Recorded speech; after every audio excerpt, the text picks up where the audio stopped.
I used to be one of those girls that used to just hope for a husband that would come in and take care of everything so that all I would have to worry about was my home, my kids, and being a super supportive and sexy wife.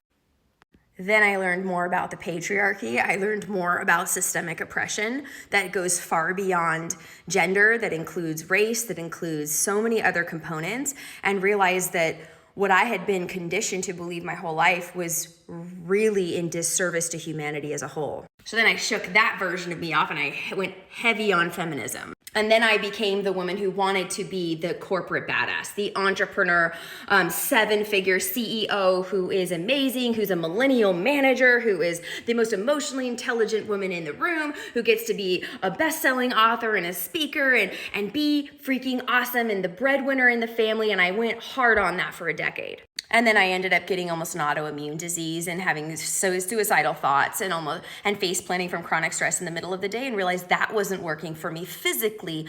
My body couldn't keep up with that pace of life. And now I'm a woman who has journeyed into a spiritual awakening and discovered that religion was harmful. Feminism, the way we've been taught it and modeled it, isn't working sustainably for a lot of women, not all women, but a lot of women. Especially if you choose to have children. It's just a lot. And then I started to realize the way that we as women are claiming equality and fighting for equality in the workspace is not ultimately sustainable or even where we're the most powerful.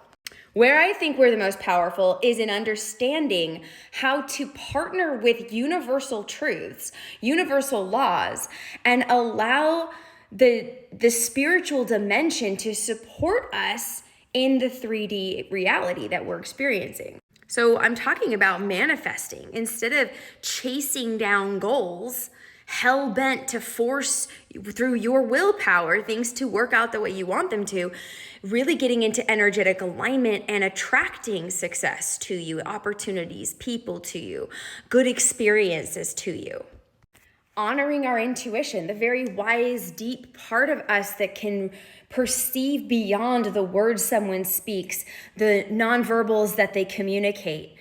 There's something really deep and profound that we can tap into when we work with our intuition and flex it like a muscle. It can actually be a very highly tuned and reliable tool for us. It's about understanding that the biggest killer to creativity and innovation and breakthrough is stress and pressure, and not normalizing lengthy work days, but making it so much more potent and showing with being able to role model that you could get more done in 4 hours of being on fire, lit up by your passion, and you could clock out in 4 hours and lap people who are out there burned out working 12-hour days. And more than anything, it's about looking at what we measure as success as the well-being of everybody involved, not just the leader who's benefited by everyone else's work.